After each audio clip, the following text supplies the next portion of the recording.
Welcome, Oscar. How are you doing today? Hello, Can you Claudia. hear me now? I Hi. think, I think the sound is quite better this time, I think. Oh, okay. Okay. So you can hear me better if we are both on the screen? I think so. Yeah. Oh, Let's see okay. what the Okay. audience Well, says. Oscar, let's see what they say, right? Oh, okay. Perfect. Perfect. Diana say yes. Marcy say yes. Let's have Oscar in the screen.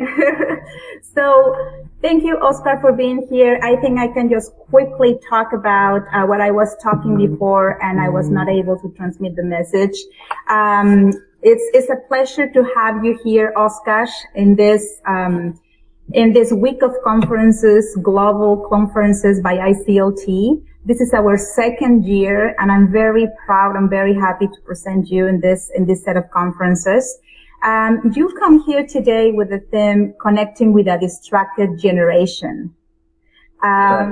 This is a powerful and amazing theme. I am a mother of two teenagers myself, so I can relate pretty well on this topic. Tell us a little bit of why this topic. Why did you choose this topic today? Well, actually, I was inspired by teachers. The reason is because, during the pandemic time, many teachers have been dealing with issues in getting the attention of teenagers. However, it goes way beyond the pandemic, beyond before the pandemic. And, well, I believe that through my experience, if I have gotten some, I believe I can give something and provide some information that could be useful for you all. That's basically my goal today. Thank you. Thank you. As I said before, we are honored to have you here, Oscar. I'm honored. Thank you. Yes. Well, it's just such a pleasure to meet you. And in case you didn't hear the introduction because the communication was getting lost, I'm just going to repeat very quickly what Oscar has done in the past. Oscar Estrada was born in Mexico City. He has worked for schools, companies, and language institutes in Mexico. He has been a teacher, a supervisor, and nowadays he is the founder and director of his own online teaching academy, Handy Learning. Oscar is also a youth pastor in a Christian Baptist church, and he has been a teacher for 23 years and holds a degree in ELT and another one in systematic theology. He is currently the director of Mexico City for ICLT, our home today. Thank you to ICLT, and thank you, Oscar. The screen is all yours, and please welcome Oscar Estrada. Thank you very much, Claudia. You're welcome. Thank you all for attending today's conference. I would really appreciate, guys, if you start commenting in the box of a chat.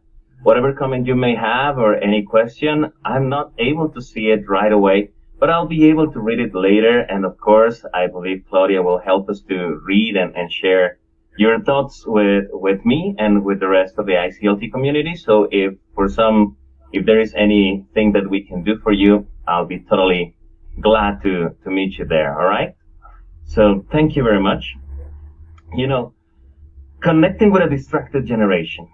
Why did this topic come to be today?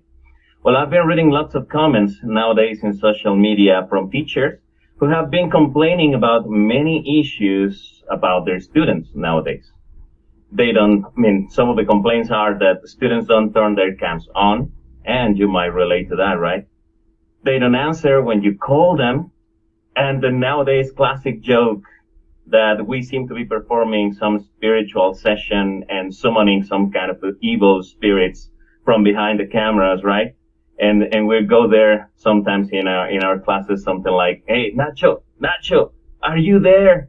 Tell us something so we can hear us." And I close my eyes because this is the way we feel when we see our students' cameras off, right? It's like if we were blinded and we don't know what's going on behind that camera. That's the funny part.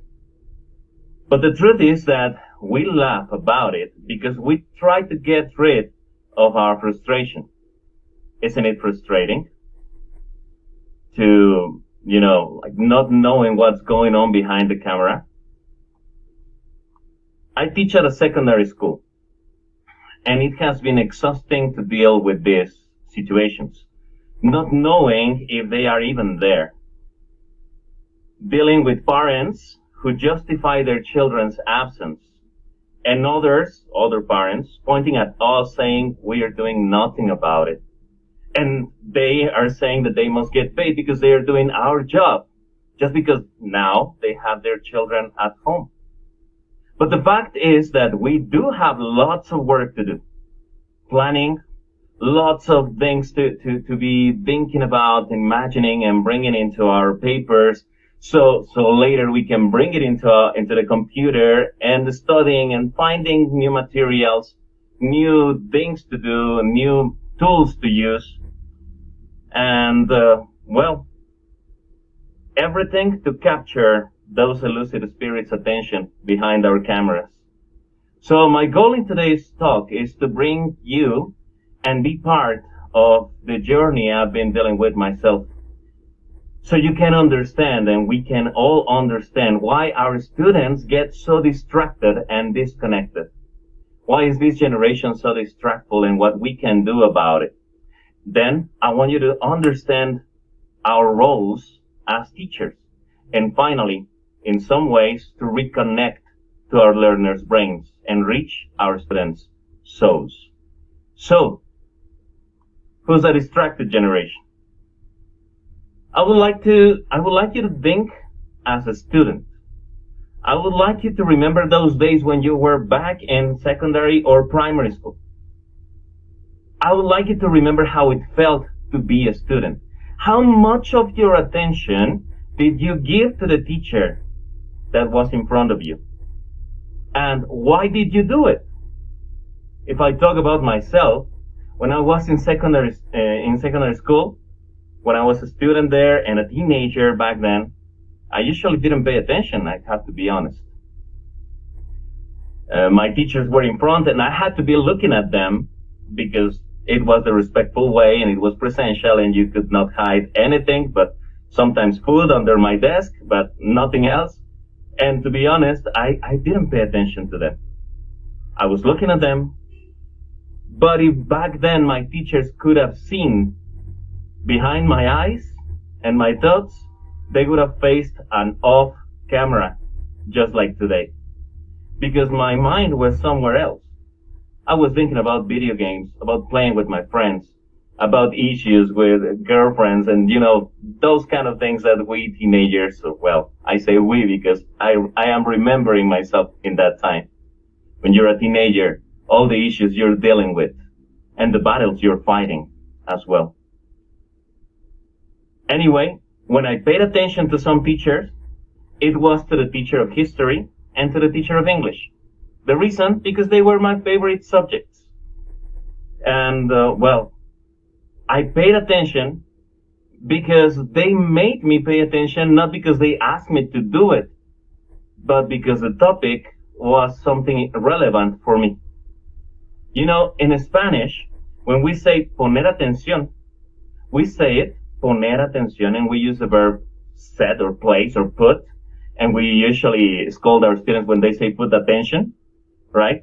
As if attention was something that you just place somewhere and you keep it there. But in English, we say it in a different way. We say pay attention.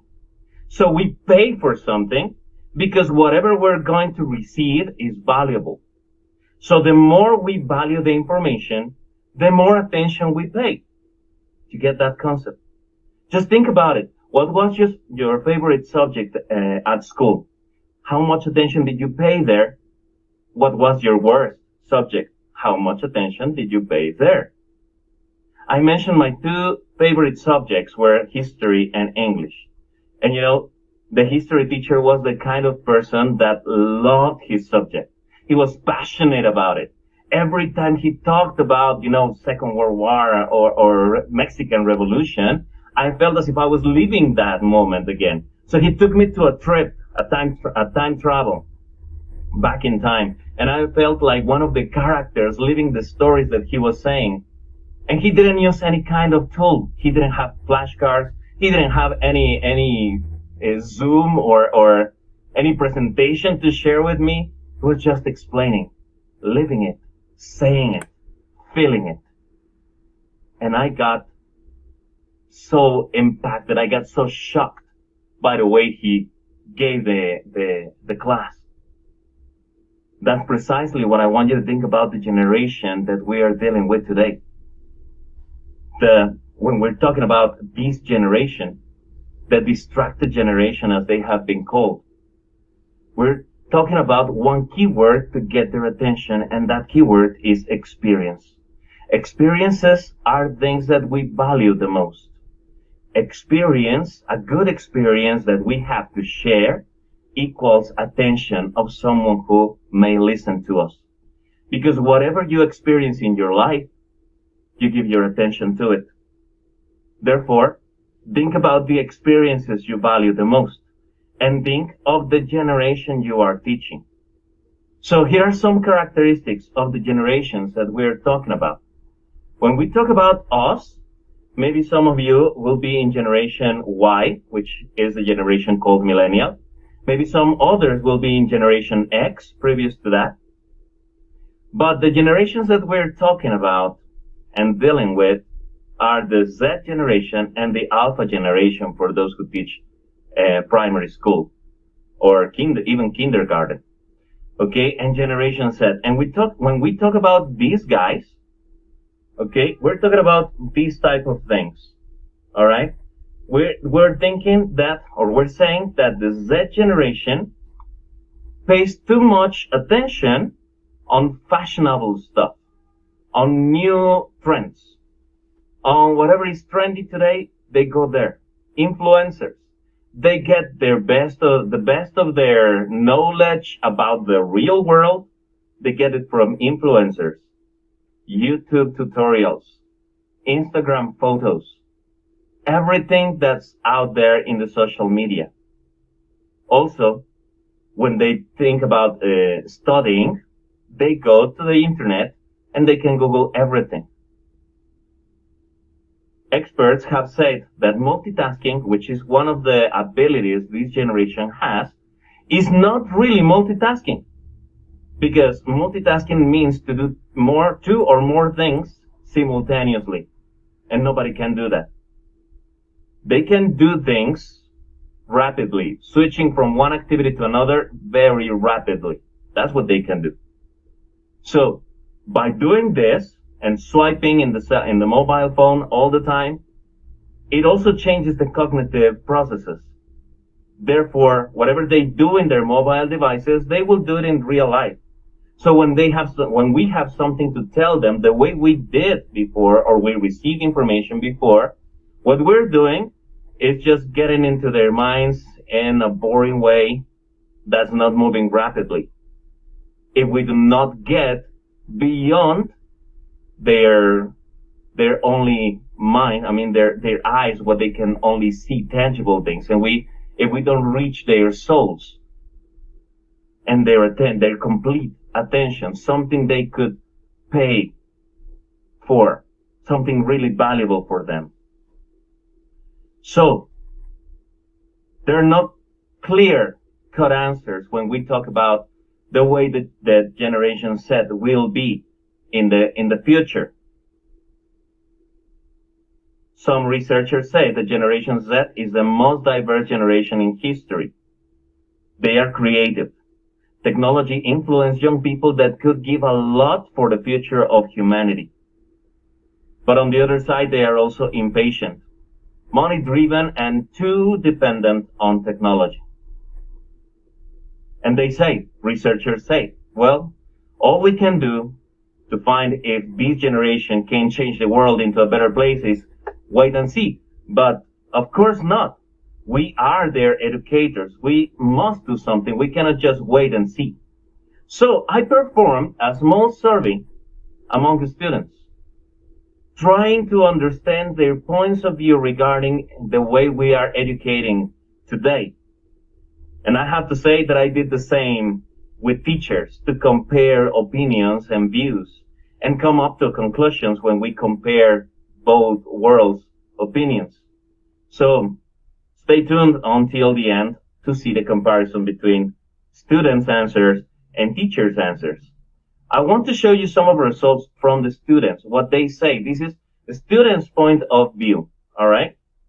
One of the questions I made was, what is the main reason you don't turn your camera on? What is the main reason why students don't turn their cams on? One of the options was because I'm ashamed, which got 28.8% of the answers. I'm ashamed of being looked through the camera. And the other one, I don't like to see myself on camera. And if you notice, it's basically the same answer, just with different words, but it goes to the same point.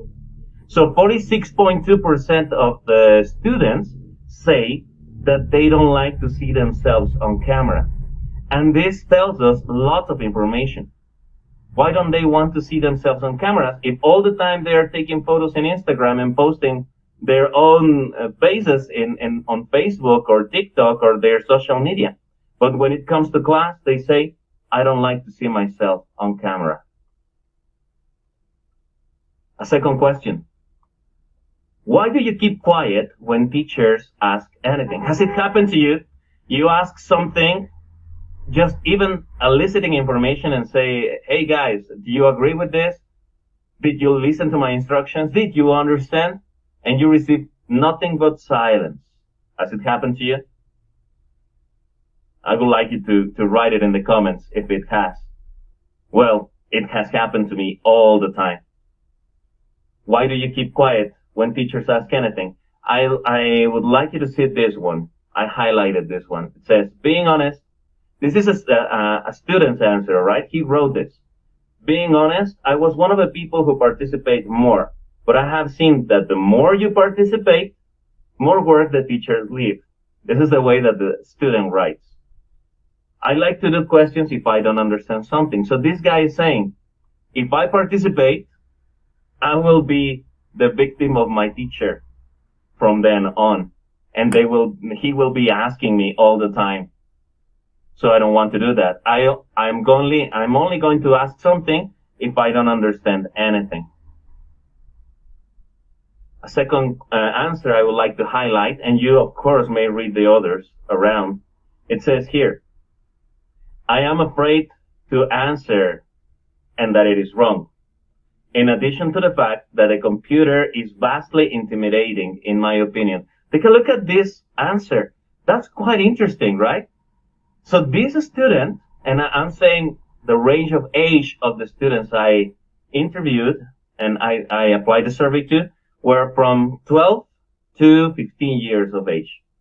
So this guy says that the computer is vastly, that's the word he's using, vastly intimidating. I believe that is coherent with he doesn't like to see himself on camera. Let's continue and get to a conclusion here. Another answer says, because I am afraid of what my colleagues, he calls his partners, his classmates, he calls them colleagues, right? He says, because I'm afraid of what my colleagues say about me. I do not like what they think because then I know that I have to ask if I have doubts. But I hold on because I feel that they are going to think badly of me. And I know that their opinion should not matter, but the truth is, I think he's saying, the truth is, I care. So he's saying, I don't want to participate and I don't want to say anything because I know my classmates are going to listen to me and I don't want to be exposed. That's basically what he's saying. And he says, I know I shouldn't care, but the truth is, I do. I do care what people think about me. So think beyond the words and the cameras off and the silence you hear. But checking and reading these answers is telling us something about the humans that are behind those cameras and their needs. Take a look at this. The next question says, what are your favorite activities in online classes? Take a look at the results. They prefer Kahoot, Gartic Phone, EducaPlay, gamification activities. And the second favorite will be creating materials so they can work on their own. PowerPoint, Canvas, use this kind of collaborative material, maybe through a collaborative tool such as Jamboard or a Google Drive document where they can work all together, but they prefer games. All right. The next question says, do you think you could learn, and this question is really relevant for us teachers, and it will take us to the next point of today's talk. Do you think you could learn the content of classes on your own? And check the results. Two possible answers, yes, no, and the open possible answer. 38.5% says yes, they could do it on their own without the need of a video session with a teacher. And 42.3% says no, I cannot do it on my own. The others will say maybe it depends on the difficulty of the topic. No, they cannot do it, but it isn't necessary a very extensive time in a video session. So they want things like straight to the point. That's it. Most of the work we do at class, they say here, are just activities that we could do on our own. So take a look at that, at this information, because even though the percentage of students who say no, they wouldn't do it without a teacher, is still higher than the ones that say yes. Even though 38.5% of our students are saying they could do it without us right now, which we are only starting with online classes in the way we're doing it because of the pandemic and all the situation we're unfortunately living these days. It is a high rate, 38.5% of students who say, yes, I could do it without a teacher. What does that tell us? Who is the teacher then for a distracted generation? We have been thinking about what we do with them, what to do with them, who they are for us, but who are we for them? Who is the teacher for a distracted generation? After that last slide, this question becomes really relevant. You know, George Siemens, the author of a book called Knowing Knowledge, which is the base for the newest learning, one of the newest learning paradigms called connectivism, he states that the role of a teacher and a learner is switchable. The role of a teacher and a student is switchable, in which the teacher can also be a learner and the learner can also be a teacher. They could go from one role to another. Okay? That is what he says. He says, because since everything is out there in the internet and students can retrieve information from there, well, it is not necessary to have someone there. They can do it on their own. They could be their own teachers. All right? At the same time, the teacher is just learning how to do this. So the teacher becomes a learner. He says that when we use technology for education purposes, we must understand that the environments have totally changed, that we cannot see each other face to face in a distant educational environment. We are creating a whole network of knowledge in which each one of the spots that provides information is called a node of knowledge. So the learner experience goes through different places. Let us name them as YouTube, Facebook, TikTok, Instagram, emails, educational platforms, WhatsApp, Discord, and so on. Ultimately, and the last resource, a teacher. Researchers have proven that this, what I just said, is true. The last resource that a student consults when they want to learn anything is a real person. Before anything, they go to tutorials or everywhere else. So again, the question is, who are we for them? Because the rate of students who believe that they can do it without teachers is growing. Who is the teacher for a distracted generation when they want to disconnect even more from the personal contact? Experience is the answer to this. Stephen Krashen comes with a great lecture on this. He says that the best way of approaching second language acquisition in the classroom is through storytelling. He says, he has been saying this even before the distant learning situation that we have these days. Meaning that back in that time, teachers were losing the attention of the students, therefore disconnecting from the class and not receiving the information we wanted them to receive. So, what can we do about it? We can bring into their lives real stories that get them into their human aspect of life, that takes everything of technology out of it. Let me tell you a story about a girl who is my student.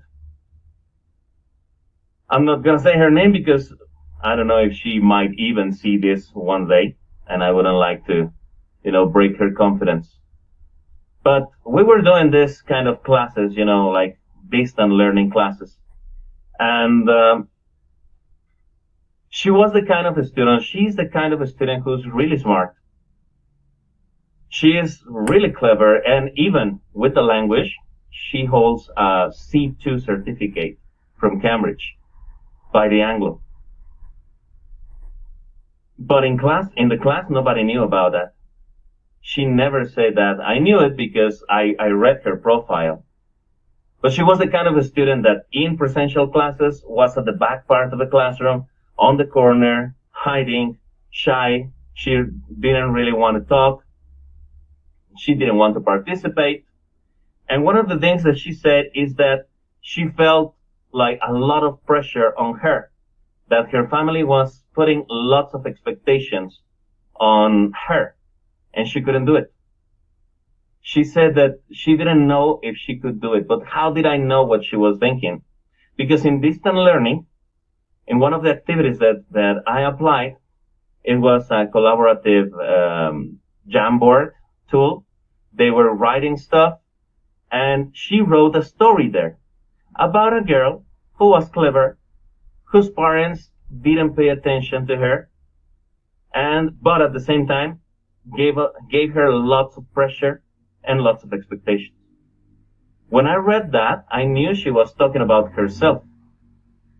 I texted her through the platform that we have to try to find if it was her, and it was true. It was her. She was talking about herself. So our students try to communicate and tell us what they are doing from any kind of sources in the way they want to. All we have to do, in our case, is really pay attention. We're not used to that, right? But we have to pay attention to them because they're communicating. Whenever they are hiding, whenever they are shy, whenever they are not speaking, their silence is saying something. Sometimes even their anger, when they are angry at us or they answer rebellious, they're saying something. And we only listen to the words they are saying, but we are not going beyond that, trying to understand what they really mean and the need that they try to communicate to us. So what happened then? I just thought about how to do it. How could I because if she was in that situation in her own personal life, possibly the rest of the students were the same. So I created an activity in which I asked students, and I created teams, and I asked them to come up with a story. They had to create the story based on real life characters that they knew. And the results were really, really interesting. In the end, the idea came from them to come up with a puppet play. So they created puppets. They were working together from home, each one individually from their houses, creating their own puppet and giving the character, but that character represented someone in their family, even themselves. And when they came up with the stories, they told me lots of things about the way they saw life. They felt ashamed. They are feeling ashamed of themselves. They feel like they're not meeting the expectations that we adults have on them. And they don't even know it. They are not aware that's what they are feeling. So they hide behind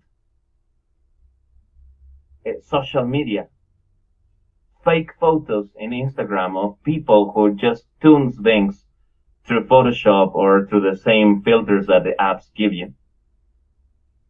Not to find realities. So who are we for them? I think they don't even know who we are. But I think they know and they feel it in their hearts who we should be.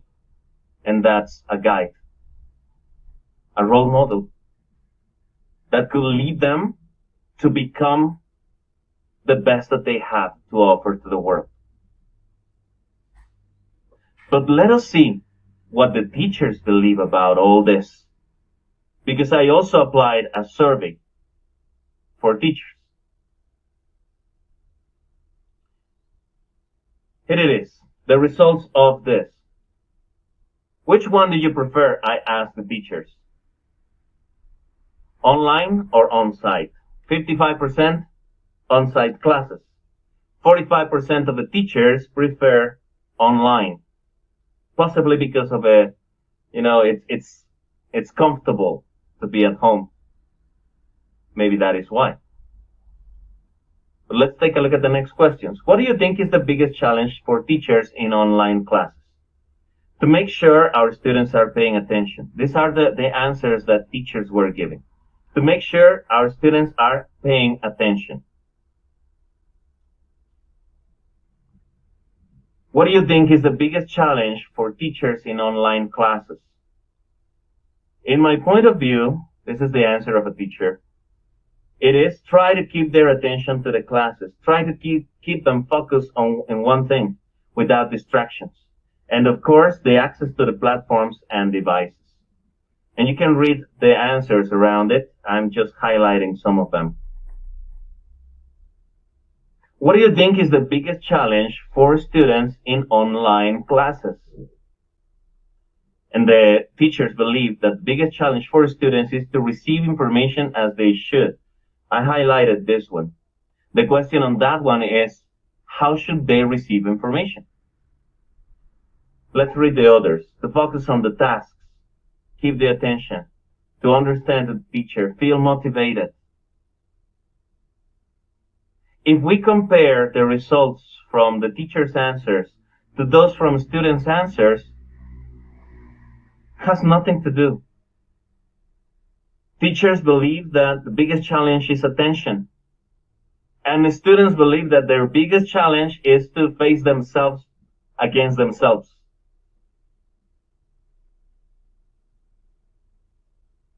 What is the reason for teachers? Says, what is the reason, in your opinion or experience, why students don't turn their cams on? 37.5% of the teachers believe that students are doing something else and they're distracted, which possibly they are doing something else. 22.5% they are ashamed to appear on camera, and they are right according to the results of students. And 20% of the teachers believe that students are ashamed of their house backgrounds, which is also important. So the lowest rate of teachers got to the point according to the results of the answers from students. And most of the teachers are focusing on something that is called attention. Get their attention, get their attention. Now, it is true. How do you get their attention? Through something really important and relevant that we have to offer to them. which is life experiences, through storytelling. When you create a good story that relates to them, and when you tell them a real story that connects with them, tell them when you were their age, tell them those kind of anecdotes, use your own stories and use them as if they were your material, your book to follow, and adapt that story into an activity so you can bring their attention. How do we reconnect then? Oh, sorry, I forgot to say this last result of this last question. What do you think is the role of a teacher in the online classes? 57.5% of the teachers said that the role of a teacher in this mode of teaching is facilitator, 30% resource provider. So, and that is true actually. We facilitate and we provide resources, but the fact and the main point here is what is that we facilitate and what is that resource that we provide. We have something really, really important and the best tool that we humans have to connect with each other. Language. We are language teachers. And language is the way that we communicate. It doesn't matter what we use or the technology that we're using. We're communicating through language all the time. Either written or spoken language. But it is language. So let's use it. We have lots of things to offer. We can offer this generation our experiences. Language is the best way we have to communicate and get connected with students again. So this is what we have to connect with a distracted generation, is to offer them that thing that no kind of technology, no other source of technology may offer them. Real life experiences and how to live that life through making decisions, taking responsibility of things, seeing and having a vision of the future and what they can do with all the abilities, the great abilities that this new generation has. I mean, these guys were born with internet. I remember seeing one toddler once from kindergarten. He was given a notebook, and the first thing he did was trying to swipe the image on the cover of a book. And he then, as it didn't move, he gave the notebook back to the teacher with a confusion face like, this thing doesn't work. This is the kind of generation we have. But we have lots of things to offer to them if we connect through human experiences, because they are living those experiences with technology. That's the only thing. But same thing, same battles we had, they are having them. So let's give them the resources they need. Let's not focus on how many activities, how attractive the activities are for them, or the tools, or the games. Let's use all of that to bring our human factor into it and spread it to them. In that way, we can pull them and give them something valuable for what they're going to pay their attention. So, to conclude, that's what we have to offer to the world, our human experience, everything that we have. And before I finish this talk, if you want to contact me, you can find me on YouTube as Handy Learning by Teacher Oscar, or email me at teacher.oscar@handylearning.com.mx. So thank you very much, guys, for your attendance. That was Connecting with a Distracted Generation.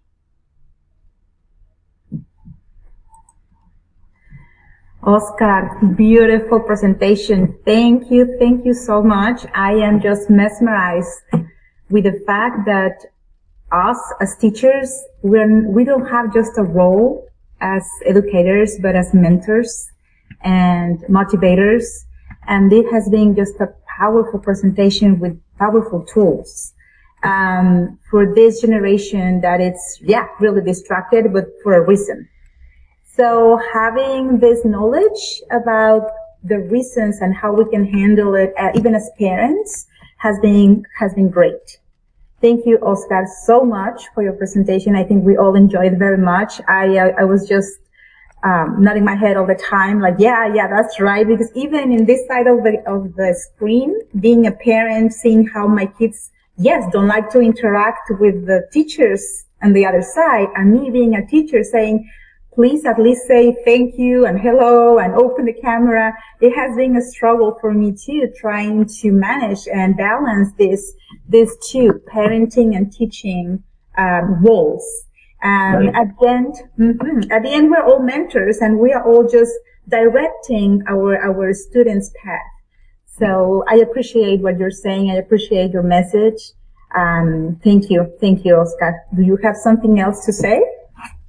Well, something that you just mentioned, and I didn't mention it in the lecture, but it's that one day I teach teachers. You know, part of handy learning is that I prepare teachers for some certificates and the Ceneval exam specifically, but I teach teachers. And in the moment they become students, they do the same. Once, I even did this on purpose, and I asked them, because they had their cameras off.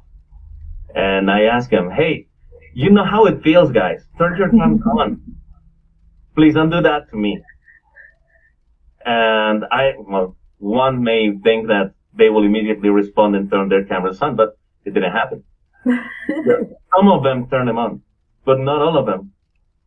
So that is the moment when you think, like, if you don't do it when you take the role of a student, why should your students do it? Correct. Yeah, we're in both scenarios. We are in front and back, in front stage and backstage, and that's why we are so eager to just share this message about how important it is to understand and be understanding. So it's a very powerful relationship between what we want and what we offer. What are we offering and what do we want? So I really appreciate this topic. And I think, if we all as teachers and educators and parents put a little bit of ourselves in each of our teaching process, our teaching methods, even for adults, you know that I teach adults too. I certify teachers too. So it is important to spread that message too. Okay, teachers, turn on your cameras. And I actually kind of like do it mandatory. If you are certified by me, you need to turn on your camera so we can interact. I will take that advice. Yes. Thank you so much, Oscar. I appreciate your attendance today and everybody's attendance. I encourage you guys, everybody that is watching right now, to go ahead and watch our prior interviews and conferences from Monday and Tuesday. They were excellent conferences. You can find them on Facebook, and our ICLT Facebook. And just don't disconnect. We have a next speaker. Our next speaker is Adalid Hernandez with a magnificent theme also, inspiring learners through mind maps. It's a really, really interesting topic too. We're going to connect in 5 minutes through another broadcast. So don't disconnect. See you soon. And thank you, Oscar, for being here. Thank you very much. Appreciate it. Thank you. Bye-bye. Bye-bye.